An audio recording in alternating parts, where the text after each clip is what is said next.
Sanibonani, welcome back to my channel guys. Welcome back to Mkosinaphile. Ngiyabonga kakhulu for joining. Thank you so much for coming. Ungakhohlwa ukuthi subscribe, like video, share video as well. And yeah man, ungakhohlwa njalo ukubuka ama ads. Okay, so kule video guys sizokhuluma ke ngodaba lolu olwezi ubaba uGayton McKenzie osengu minister manje sports, arts and culture, something like that, you guys. So yeah man, I think konke lokhu kuphakanyiswa udaba luka Makhadzi owagcina phana share ukuthi uye waya eMelika laphana you guys kuma BET Awards ngemali ayiboleke kaMashonisa you guys kwazwakala abantu bekhala ngokuthi ama artists athwele nzima u1 na 2 na 3 into ekanjalo you guys. uMakhadzi bekhala ukuthi akanamali ngoba ukolota uSARS, so uSARS ulokhu ke emdonsela imali you guys, so bengenayo imali ukuthi afike eMelika wenze ukuboleka kaMashonisa according to her. So now you guys kuthiwa kukhala kaMakhadzi ke ngokuthi akanamali kwenza ukuthi abe sports, arts and culture, something like that. The department is sports, arts and culture ivezeka abantu abaxhasa ke ngesikhathi seCovid-19 you guys, ngoba bebekhuluma ngokuthi baye baxhasa uMakhadzi ngemali ethile. uMakhadzi wakhala ngokuthi hayibo abazangene bamxhasa yini, imali ayikhumbula imali le ayikhokhelwa for ama services into ekanjalo you guys. Lo msebenzi ayewenzile yona mali ayitholayo, hayi ukuthi mhlambe ke wayexhaswa i-department for being an artist and all that. Imali ka COVID-19 you guys, kunama artists okuthiwa ke athola imali you guys exhaswa i-department ngoba phela u-COVID-19 you guys abantu babengasebenzi kwakunzima you guys. Kunabantu babethola imali, abantu babethola 350 and stuff. So ke ama artists you guys ngoba phela wawungakwazi ukungaba namagigi nayo yonke into you guys, so kuthiwa ke i-department yabaxhasa ke ngemali you guys ukwenzela ukuthi bakwazi phela nabo ukuphila ngesikhathi seCovid-19. Remember ama lockdown and all that you guys. So kuningi laphana you guys mangabe ke sekukhona uminister omusha we-department of sports, arts and culture ubaba uGayton McKenzie useveza ke bonke abantu abahlomula ke laphana you guys ngesikhathi seCovid-19 ukuthi bagxeke I guess ukuthi abawasupport ama artists.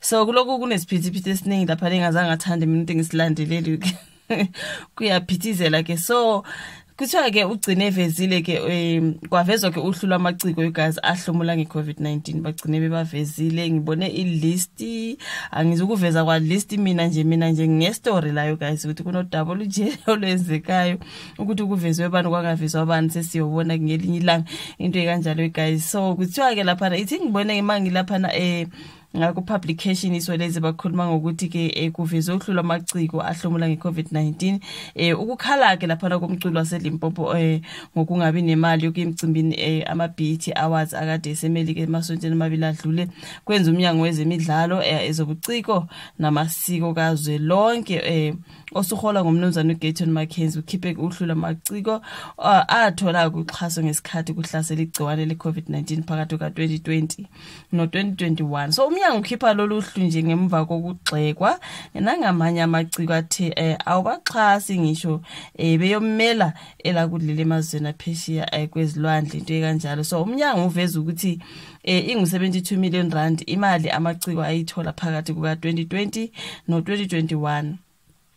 So kuthiwa ke awu-3,962 amaciko avele ohlwini nahlomula ke ngemali ebalelwa phakathi kuka10,000 rands kusiya ku75,000 rands. Kwasekube kuMacG inkosi yami uMacG uhamba phambili kuyonke into makukhulunywa ngalolu daba kuvele kuthiwe MacG.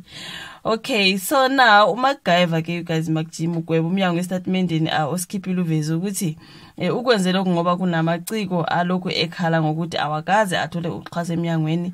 uMakhadzi uveze ukuthi uye eMelika ngemali ayiboleke kuMashonisa ekhala ngokuthi ke impilo inzima laphana you guys basebeveza ukuthi hayibo wena nje sakuxhasa nje wabuya uMakhadzi ethi ini kuphi khona. So amaciko amaningi ke you guys agxeka umnyango ngalesi simo naveze ukuthi vele awuluthola uxhaso. Ngibonile abanye bethu abazange bathola ngeyabuka ivideo ka DJ Sbu on YouTube ekhuluma nayo ukuthi hey akazange nakwazi nokuthi nje kuya apply noku-apply. If you're an artist you can apply for le mali ya COVID-19 you guys ebala naye ethi hayibo kwathola abanjena nabanjena kanti ke mina I didn't know. you know. So estatementeni ke sikhishwe umnyango uveze ukuthi kungamampungu ukuthi awukaze umnike uxhaso njengoba ke kunobufakazi bemali engaphezulu ka200,000 rands akhokhelwe yona umnyango umqasha emcimbini ehlukene. So sikukhaba ngezinyawo zombili ukuthi amaciko akawaxhaswa, sikhipha lolu uhlu nje ngoba sifuna ukuveza obala amaciko akahlomula ohlelweni lomnyango manje aseyingxenye yabasigxekayo kulesi simo esikhulunywa uMakhazi, kuchaza istatement laphana. Ohlwini oluvelile ke kukhona amaciko akhokhelwe kakhulu kunamanye. Umlingisi ke uSiphiwe Mtshali, umsakazi uMacG nowayengumyeni kaSomizi Mhlongo uMkhale Motawong bangabanye ke bamaciko athola imali enkulu kulolu luhlu engango 75,000 rands. So when it comes to Siphiwe Mtshali shema hayi mina ngithi kuhle mangabe wayithola. Khumbula udaba lake lapha sikhuluma ukuthi ubedonsa nzima ever since guys esetshenziswa unkosikazi wakhe into kanjalo. Saphuma istory sakhe mungazange wayibuka le video nginayo kulama videos wami, can go check udaba luka Siphiwe Mtshali. So mangabe wayithola imali Siphiwe Mtshali mina ngithi it was for a good cause, you know what I mean. Kuthiwa kudala ke edonsa nzima ubhuti wabantu engatholi namagigi into kanjalo. So abanye bangaphezulu ka100 abakhokhelwa ke imali ewu 53,000 rands umuntu eyedwa kubala kubo umsakazi wevuma umzokhona Gumede odume ngelika Zokoloko, umlingisi uBawunile Ntshaba noAyanda Sithebe. Abanye amaciko akathola imali engu10,000 kubala kubo abaculi uKefia Simenya noLethambuli Kelly Khumalo Madala kunini nabanye.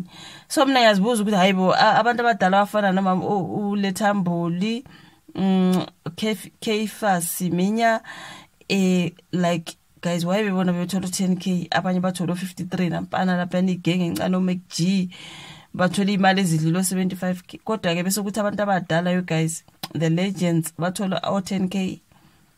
Ibihamba njani vele le ndaba? Ibihamba njani you guys? But ke at least akufani u10k lo akufani nokuthi nje kube kunganalutho you guys. So ke kuthiwa bathola 10k labo abathola ke u20,000 rands kubalwa abethuli bohlelo Our Perfect Wedding uKhanyisa Titus noNomsa Buthelezi uselapha Igxowa okholeka Sosibo kwenza uNgcobo Arthur Mafokati nendodana yakhe Bethusile Mcinga nabanye.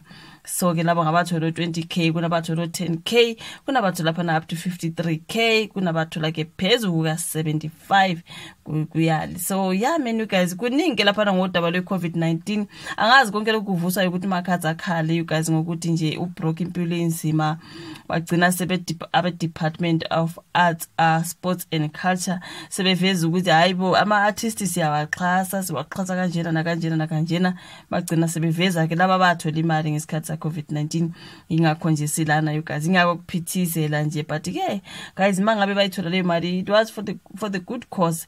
I really wish ukuthi mhlambe kube kwakuthiwa ke umunye nomunye umuntu artist neartist kungakhathalekile ukuthi umdala omncane as long as an artist nayi imali oyitholayo ilingane. Manje lokho sokwenza manje ukuthi abantu babheke ukuthi why lona wathola eningi lona wathola encane like bengisho nje la ubaba Kefia Simenya omama uLethambuli into kanje abathola 10k kodwa musiyabheka lapha oSiphiwe Mtshali umsakazo uMacG Omkhale abathola imali engafika lapha na 75k bese the legends bethola u10k. So angazi ukuthi bekusiya ngokuthi ungakanani usebenza kanjani or kanje why kungabanga neamount A1 ukuthi ama artists umunye nomunye uzothola imali engaka ukuze kungabi khona msindo thizeni into ikanjalo guys. But anyways you guys, thank you so much for watching the video. Ungakhohlwa ukuthi subscribe, share, like bese siyabonana futhi kwenye video elandelayo. Bye.